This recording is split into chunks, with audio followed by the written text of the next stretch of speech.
I definitely need a producer. I need an intern, a producer, or something like that.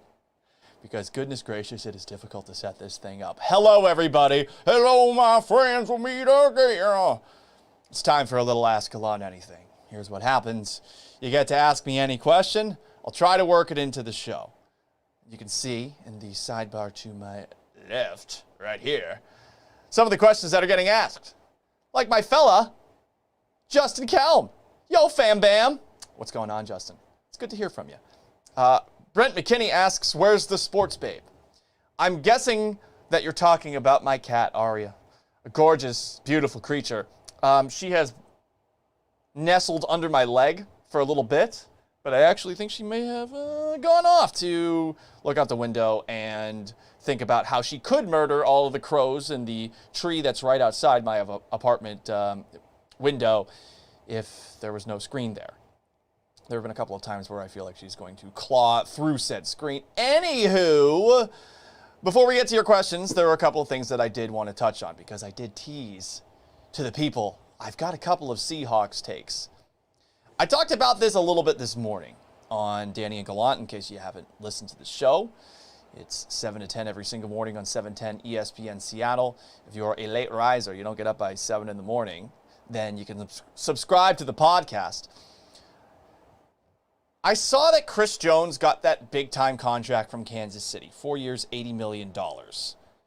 I was bummed out because I would like to have seen the Seahawks actually trade for him. I don't know if that was actually realistic, though, because they would have likely had to give up a whole lot for him. And if you're going to give up a whole lot for him, you got to sign him to an extension. No guarantee that that would happen, especially given the way that the one that he just signed, it was not going to be cheap. But I do think that the Seahawks could have used a little bit of help on the interior of their defensive line. Jarran Reed couldn't cut it last season. You can make any excuse that you want for him, the 6-game suspension at the beginning of the year, but the reality is he had a guy named Jadeveon Clowney on that defensive line with him, drawing double teams, and he was not able to take advantage. Whatever, maybe you can blame it on Ziggy Ansah. But anyway, Chris Jones gets that contract, and I started thinking to myself, that's a big-time contract. And I don't think that the Seahawks are going to be giving out one like that anytime soon. Not just in free agency, because that's something that John Schneider and company don't really do. Take a look at the roster top to bottom. Russell Wilson obviously is making a lot of money. Bobby Wagner is obviously making a whole lot of money. So that's a significant amount of cap space tied to your quarterback. Duh, it's the second best quarterback in the league. Your linebacker is the leader of defense. That all makes sense. But when you look at the rest of the roster, right now, can you definitively tell me one member of the Seattle Seahawks that is going to be here for the long haul, that you could see here in 2025, that's a foundational piece, a guy that's worthy of a big-time extension? Think about it. And there are a couple of nominees that you could bring up. You could bring up DK Metcalf, who had an awesome rookie season, but that was just a rookie season. What happens if teams all of a sudden start adjusting to him and actually figure out how to slow him down? I don't know what the key to that is, and we'll see if that actually happens. I like Tyler Lockett a lot, even though I am only a Seattle resident for 9 months. I like to consider myself the honorary president of the Tyler Lockett fan club. If there was a president of that Tyler Lockett fan club, your days are numbered. I'm coming for you. Not violently. I'll just basically be annoying on Twitter until you abdicate and give me the crown. Whatever the case, I like Tyler Lockett a lot. Is Tyler Lockett going to get the kind of contract that Chris Jones just got? No. And I like Tyler Lockett, but is he ever going to be considered like a top 10, top 5 wide receiver in the NFL? I don't know. Probably not, though. DK Metcalf, there's a chance still. He's got an uphill battle to get there. It was only a rookie season that we saw from him. Again, after that, who's getting that contract? Sure ain't an offensive lineman. I mean, Dwayne Brown's 36 years old.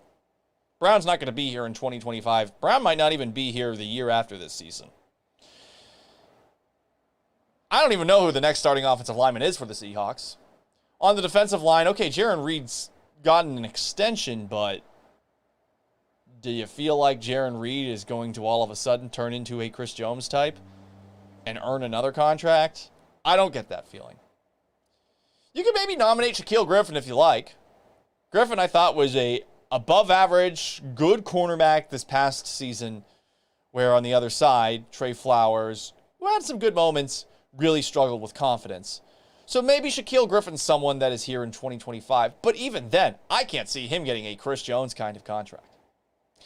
You're probably thinking to yourself right now, Paul, it's not the biggest deal in the world that the Seahawks aren't giving out extravagant contracts to 1, 2, 3 players. Because say they were to do something like that, that could really limit their ability to keep an entire team together and to go on one last run with Russell Wilson officially not only in his prime, but playing the best football that he's ever played in his career.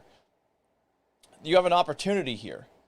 But then compare the Seahawks to the rest of the NFL, and specifically the teams that matter. And you guys know how I operate, in case you didn't. There are teams who matter and there are teams who don't. Yes, any team can win on any given Sunday in the NFL. It's what makes that league special compared to every single other one. There's only been one undefeated regular season in my lifetime. That team was not able to even get a Super Bowl.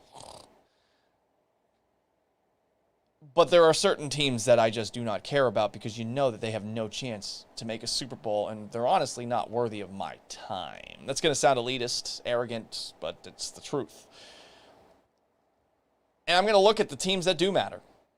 They all have a lot of guys that are likely going to be with the team for a long period of time. Maybe not the quarterback in Russell Wilson, but they certainly have a really strong core that's more than just a quarterback in Russ, and a middle linebacker in Bobby Wagner, who's playing a position that is becoming, I think, less and less irrelevant as time goes on. Maybe this fad back towards running the football against nickel defenses that we saw from Derrick Henry, that we saw from other teams who were balanced this past season, the Ravens with that power running attack that they have with Lamar Jackson, the focal point. Maybe, just maybe, there is going to be more reason to invest heavily in middle linebackers in the future. But right now,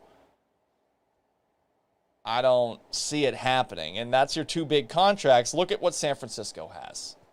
I ramble, I'm sorry. We're trying to get better at staying on topic. Sort of like the opposite of Gold Leader when they were making that run on the Death Star. Stay on target. Stay on target. We used to have that as a drop when I was doing my old night show. Sometimes I just ramble. I don't even know where the heck I was going originally, but here we come back to the main point. The defense, the offense, it needs more star power. It needs more guys that you can trust to be here, not just for this coming season, but for the long term. Yeah, there's a chance that some Seahawk player might step up this coming season, but with a weird offseason, maybe that makes it a little trickier. San Francisco has 4 guys with contracts that indicate that they are considered to be star kind of players. George Kittle is going to get a massive one whenever he does. Tight end, the best tight end in the NFL. Nick Bosa is going to get a big one. They did move on from DeForest Buckner. They have that bad Jimmy Garoppolo contract, and for those who know, I used to like Jimmy Garoppolo. I am wavering in my support of Garoppolo, given what I have seen from him and over the last season. He did have some good moments in the Super Bowl, but yikes down the stretch. Eric Armstead and Dee Ford. You got 4 guys on San Francisco that are going to be here likely for a while. You could envision playing for them for a while. High-end talent. And when you got 3 guys like that on your front 7, that means that San Francisco, even if they have some turnover over the next couple of seasons, they're going to be hanging around this town on the corner. Been hanging around this town for so long. The New Orleans Saints have a bunch of guys as well. After Drew Brees, with a contract that I'm not thrilled about, because I'm not sure how good Drew Brees still is. Michael Thomas, their wide receiver, one of the best in the game, if not the best. Alvin Kamara is going to get a big-time contract because Drew Brees is always best when he has a running back that he can check down to. Teron Armstead, the tackle that they have. Cam Jordan. You got 4 star-caliber players getting paid star-caliber money. The Green Bay Packers, they even have a couple after Aaron Rodgers. Devontae Adams and the brothers Smith. Zadarius Smith, who was the thorn in the side of the Seahawks in that Packers-Seahawks playoff game that ultimately ended Seattle's season. And Preston Smith, who for whatever reason feels the need to post I guess, quotes by Farrakhan or endorse quotes by Farrakhan during a time where everyone should be shaming Deshaun Jackson. That's neither here nor there. Green Bay's got some guys that are getting paid that they feel like are going to be a nucleus going forward, which Seattle doesn't have. Philadelphia has it. They were banged up last season. What happens if Seattle played Philadelphia not banged up in both of those games, considering they only won by one score? I think it's closer. I mean, shoot, they knocked out Carson Wentz in the second one. They never blew him out. They were going up against a raggedy offensive line in the first edition of that game, too. Fletcher Cox, Lane Johnson, Brandon Brooks out for the year with the Achilles injury, but a guy that is a star caliber player. Zach Ertz at tight end. They got 4. The Cowboys, Ezekiel Elliott, Amari Cooper, Zach Martin, Tyron Smith, Lyle Collins. All right, you got 3 offensive linemen, 2 skill players on offense, DeMarcus Lawrence and Jalen Smith on the defensive side of things. That's a lot of guys getting paid and a lot of star power and a lot of guys that they trust going forward. And it brings you back to Seattle because it's just Bobby Wagner right now. And I like this team. I really do. I like it. I think they are young. I think they have potential. They obviously have Russell Wilson. They have a leader on the other side of the ball in Bobby Wagner, even if he's not great at stopping the pass like he maybe used to be. They got a coach who's been there and done that. They got a GM who's been here for a long period of time. There's a lot of things to look at and say, yes, they're still a relevant organization, but the core, it is a small one. It is a very small one. I don't know that star power is the end-all be-all in the NFL. It's not like in basketball where you need to have one to have even a remote chance at winning a championship. But they are, the Seahawks, going uphill against the rest of the NFL when it comes to the overall talent that they have on the roster. And they are going to need big strides, not just from one player, from multiple players this season, I think, if they're going to actually be legitimate contenders. It's ask Gallant anything. You can ask anything. Fletcher Ortiz asks, hey, Paul, whatever happened to Petey Pablo? I don't know, but North Carolina going to raise up, take your shirt off, twist it around your head like a helicopter. It's a great question. Just fade it off into oblivion. Mr.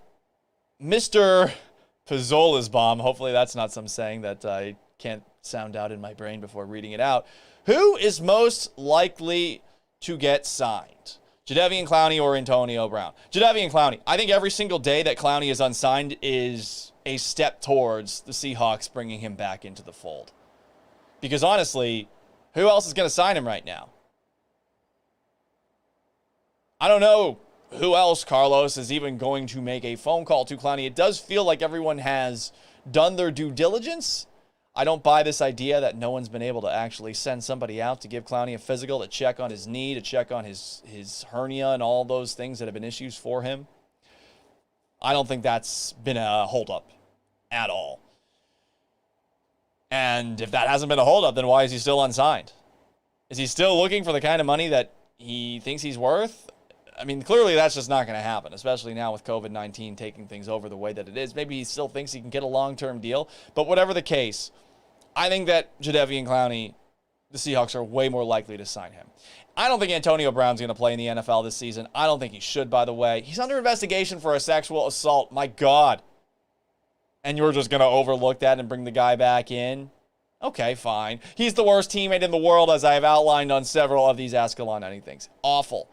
He got angry about a lack of involvement in the offense in a game where he got targeted 17 times. 17 times. Like, forget all the other stuff. Just imagine having a teammate who's mad in a game where he had the ball thrown his way 17 times. 17 times. And his teammates were having good days. They didn't need him to have a big day. But Antonio Brown needed to have a big day because Antonio Brown is all about Antonio Brown. I think that Pete Carroll might have revealed a possible cut when he was on with John Clayton this past Friday. If the Seahawks are to take that step forward and maybe have a guy to the degree that the Kansas City Chiefs have with Chris Jones and Tyreek Hill and Travis Kelce and Frank Clark and Tyrann Mathieu and obviously Patrick Mahomes, they're going to need some of those first-round picks that they've brought in over the last couple of seasons to actually take a step forward.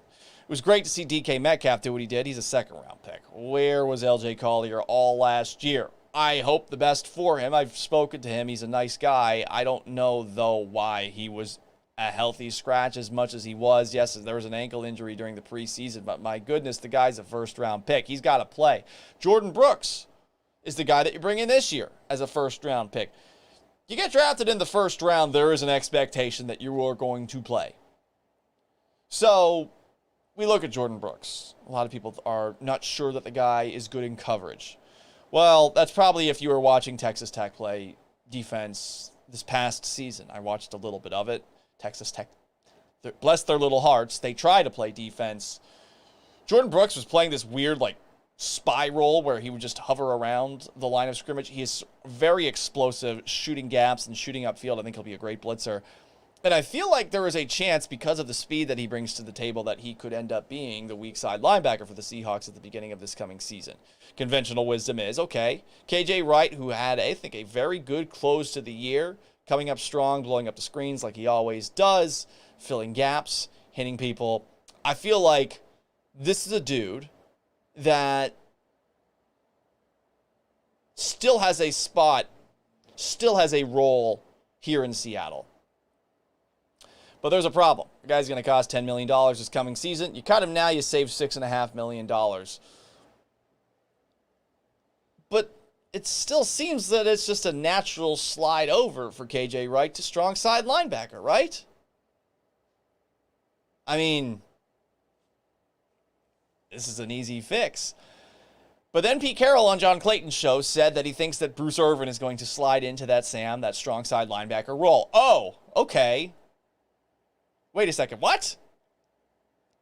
If Bruce Irvin is going to slide back into the old role that he had, that's great. That means that the Seahawks still have faith that he can be the same guy that he was, or maybe to an extent, the last time around when he was here in Seattle.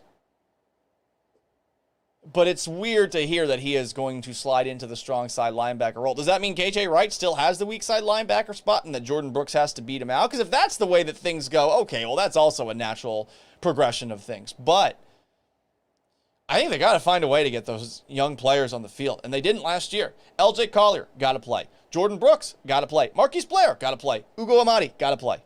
All these young guys, they have to play. This isn't like Jared Kelnick and the Mariners where there are some people that are holding up a giant pause sign and say, whoa, you don't want to ruin him. You don't want to ruin his confidence forever. Service time, all the other things that baseball people say. Blah, blah, blah, blah, blah, blah. This isn't baseball. You need to get your young players on the field as quickly as you can. And the Seahawks used to do that. They just haven't done it recently, especially this past season. But if Bruce Irvin is going to slide into that Sam role, conventional wisdom is it's Jordan Brooks versus KJ Wright in training camp. Brooks is going to have an uphill battle, that's for sure. Learning a defense without possibly any training camp, if there even is a football season this coming season, fingers crossed. But the battle lines have been drawn, and I do think that there is a chance that KJ Wright ends up getting cut, which would be a tremendous disappointment. I like KJ Wright, the person, but I understand it's a cutthroat business, and you need to have these young players on the field as well. If you are going to finally look like those teams that I laid out, those teams that have star power, you need to have those guys that you took early on because you scouted them and because you felt really, really strongly about their ability. You need those guys to take a step forward and actually play, and you can't take a step forward if you're sitting on the bench. Unless you're that one dude from Rice who jumped onto the field and tackled a guy who was running for a breakaway touchdown. Look that up. I think that happened in 1933. You're welcome for that fun story. All right, what else do we got going on? Taking it to the streets, taking it to the streets, taking it to the streets. Other questions. Carlos, do you think that they are most likely to sign a cornerback? I think that they should consider it. I don't know that Quinton Dunbar is going to play this coming season. My God. His lawyer, holy smokes. And I did a report essentially on him for 710sports.com in May because one of my buddies, he is, let's just say, very connected in South Florida law. And he told me, dude, this guy is sketch. So I did some digging. And by digging, I just found very easily, readily available articles from the Miami Herald laying out what a skis this dude is. My God. He was under investigation once for what was it? I think he was taking illegal contributions from a foreign national or something like that while he was running for the mayor of Miami Beach. And he's sitting down with a reporter and he says, "Look into my soul. I'm not lying." And then, like a month later, he ended up resigning. And then he got barred from public office for a year. And somehow he has slinked his way back into public office. I don't know if he's Littlefinger or something like that. But goodness, the guy has the victims change their tune from that robbery incident that Quinton Dunbar was allegedly involved in within, what, like 24 hours? It was so quick. And then he's accusing them of being like ne'er-do-wells. And it seems that there is video of him bringing these victims who changed their tune and said nothing happened to his office, and it looks like they were paid off in cash. Whatever the case, yikes, that guy's sketch. I do think that they should look into signing a cornerback. Here's the problem. Who's available right now? I mean, you might have to wait until August until you see those right before the regular season cuts that sometimes happen. But even then, like, what veteran do you think is going to get cut that's actually going to help you out? If Dunbar doesn't play, man, there's a lot of pressure on Quinton Dunbar. And Quinton Dunbar, when Mike Evans ate him alive in that Seahawks-Buccaneers game, I don't think he was ever the same player. Maybe he can bounce back from that. I do think that he had some good moments. There's a truck driving outside my apartment. Shout out to the truck. He had some good moments, but the big thing for him is that he just, in that game, got completely emasculated by a prime-time wide receiver. And then take a look at what the NFC West is right now. You got Cooper Kupp in Los Angeles. You got Robert Woods still. In Arizona, Larry Fitzgerald, the old man, is still there. But now DeAndre Hopkins is aboard. And in San Francisco, Deebo Samuel is going to be recovering from a Jones fracture. Brandon Ayuk is pretty good conceptually in that system. He supposedly is really good run after the catch, and Jimmy Garoppolo is good at getting the ball to guys really quickly. Okay, that might work out. Flowers is going to have to figure it out this coming season. And I hope the best for him. Before we get to our last topic, Steve Beckold, a.k.a. the Ultimate Texan, he says, "Don't say it. There will be a season." I'm trying to be as optimistic as I possibly can right now. It's really, really hard because everything that you see, it just seems like logistically there are so many obstacles in their way. And I don't see how they overcome all of them. Maybe some of them, but, I mean, right now, think about all the hotbed areas that are dealing with COVID-19. Arizona, 1 football team, the Cardinals. California, 3 football teams. The Chargers, the Rams, the 49ers. Florida, 3 football teams. The Jaguars, the Buccaneers, the Dolphins. Louisiana, 1 football team, the New Orleans Saints. That's 8 teams right now. Philadelphia has said that they're not going to have any public event with a mass amount of people until February, including football games. So that's another place where you're like, what? What's going on here? New York, Massachusetts have imposed these self-quarantine restrictions. I don't know how they're enforced. I really don't. So if you go there on the road, are you going to have to stay? And it's a little bit different, I think, for the Giants and for the Jets because technically they're in New Jersey.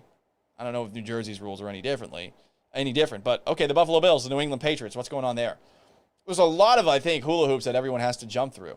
Texas, by the way. I forgot about that one. Texans, Cowboys. So you got 10 teams in hotspots. You got a couple of teams that are playing in these states that have self-quarantine regulations for like 2 weeks after you go into it. It's going to be really, really tricky. What else do we have? Carlos asks, what are your thoughts on the helmet that Oakley released? Do you think it might work? I wouldn't wear that. Look, I played high school football in Florida. We weren't allowed to have visors. Visors, I thought, always looked really, really cool. But if you put on a visor, that thing fogs up really, really quickly. And it's not like you're playing night games like you're playing in high school. You are playing games that are in the middle of the day. That thing is going to fog up like crazy in the South. So there's that. And now you're going to put something on the face mask. And there's little holes that are there so that there's still some ventilation. Well, if there's little holes, then what's the point? If there's little holes, and the COVID is going to be like, just like that. It'll get through. That's not going to stop everything. So it looks cool, but in principle, I don't think it works out. Kevin Bravo asks, Paul, can you do a quick Creed impersonation? One time for the one time. Well, everyone likes my Creed impersonations. Let's see. Hang on a sec. That's a good song. It's a good song.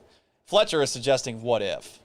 I could do What If, but honestly, I'm not familiar enough with the actual tune of What If to do it in a way that I think would be acceptable to my close personal friend who I've never met, Scott Stapp. I mean, I have to do it. I have to do it right.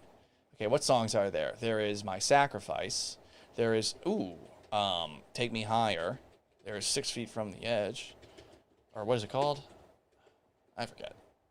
Weathered? No, that's an album, which I have, by the way. Oh, here it is. Well, I just heard the news today. Seems my life is gonna change. I close my eyes, begin to pray, and tears of joy stream down my face. Paul, stop singing. It's really painful. I will jump out a window if you don't stop soon with arms wide open. Okay, there you go. So there's your creed. And now we move on to the next topic. There are a lot of people who do not like it when running backs get paid. I understand them. There has not been a very good track record in a limited sample size with running backs over the last 5 years when they get paid. August of 2017, Devontae Freeman gets a 5-year, $41.25 million contract with the Atlanta Falcons. I got to be perfectly honest. I've never been much of a Devontae Freeman fan.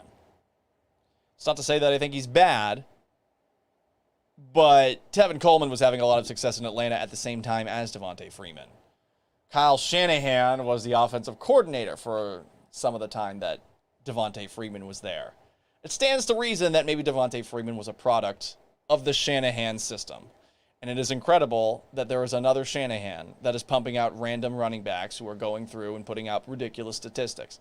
That definitely lends some credence to those who thinks that there's not that much of a difference from running back to running back across the NFL. Okay, fine.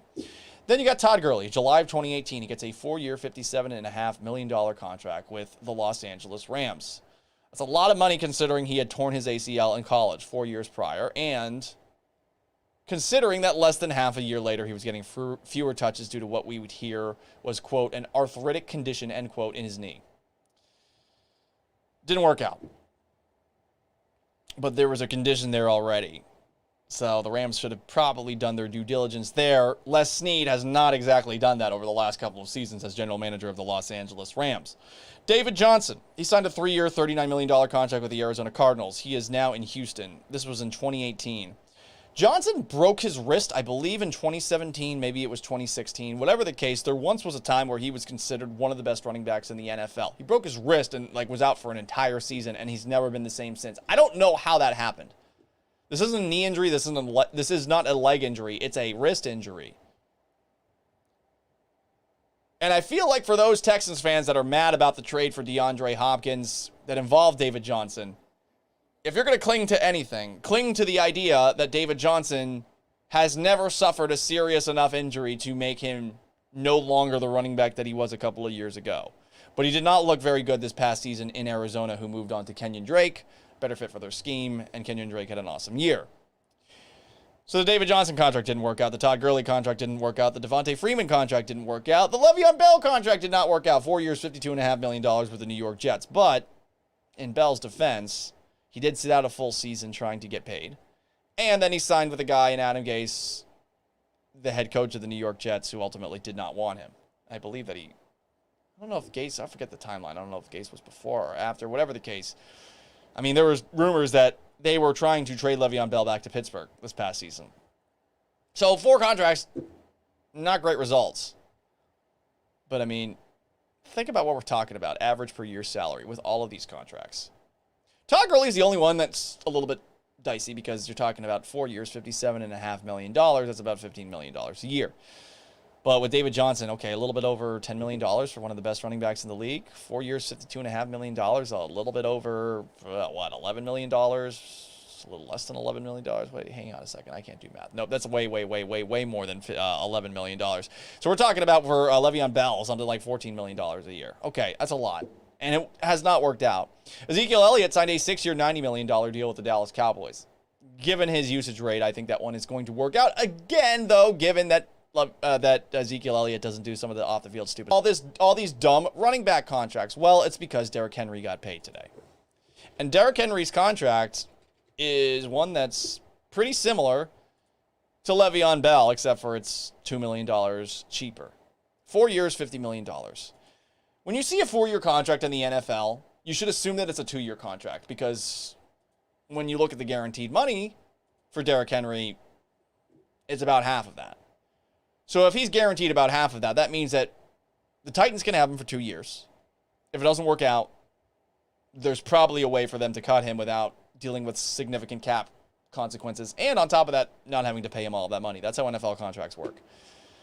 People get very upset when running backs get contracts. And I feel like they should place their anger elsewhere. There was not enough laughing at the contract that Ryan Tannehill got from the Tennessee Titans this season. 4 years, $118 million for a dude that threw for less than 200 yards in the 2 playoff wins that the Titans had. Tennessee runs on Derrick Henry. They don't run on Ryan Tannehill. Oh, but Paul, look at his advanced numbers. I'm not going to. There's a 7-year track record with Ryan Tannehill. I am not going to fall into the trap that so many people did, including myself temporarily, with Joe Flacco after he had that ridiculous playoff run that he did, or with Nick Foles. We know what both of those quarterbacks are. We know what Ryan Tannehill is. Is Tennessee that scared of a world without a quarterback where they want to marry themselves? 4 years, $118 million, and they can't get out of that contract essentially until 2022 after that season is done? But let's criticize Tennessee for signing a running back to a long-term extension. It makes no sense to me. This Tannehill contract is going to bite Tennessee in the butt. And it's one of many bad quarterback contracts across the NFL. And this is my big problem. People get mad about the idea of paying a running back a long-term deal when usually their average per year salary is never that high where it's catastrophic to your salary cap. It's not great with the Rams right now. There are so many more issues, though, with the Rams salary cap that they are currently dealing with, like signing guard Rob Havenstein, who's not good anymore, to a $32.5 million 4-year deal. Brandon Cooks, they gave him a 5-year, $80 million deal. He's not even on the team anymore. Aaron Donald, that contract makes sense. Tyler Higbee's gotten a lot of money. And by the way, you have Jared Goff. Jared Goff, how much is that guy making? Oh, he only signed a 4-year, $134 million deal and is under contract with the Rams until after the 2022 season. The Rams, I think, are very skeptical of what Goff can bring to the table, and they should be after what they saw last year. You are married to that Goff contract, but people want to focus on the Todd Gurley contract. The Goff contract is the problem. It's not just that you're paying him all that money. It's that you can't get out from that contract, and that means that you have to keep rolling with him at quarterback. And these teams are so scared of walking into the unknown in a world without a quarterback that they decide that paying a guy who's not even close to being worthy of 4 years and $134 million, 4 years and $134 million. Here's another dumb deal. You know that Jacoby Brissett, who's going to be the backup quarterback for Phillip Rivers this coming season, is going to be a cap hit of $21 million for Indianapolis? $21 million. He's going to be their backup. And they can't cut him because if they cut him, all right, they save $10 million. They're still going to be $12.5 million that they can't do anything with.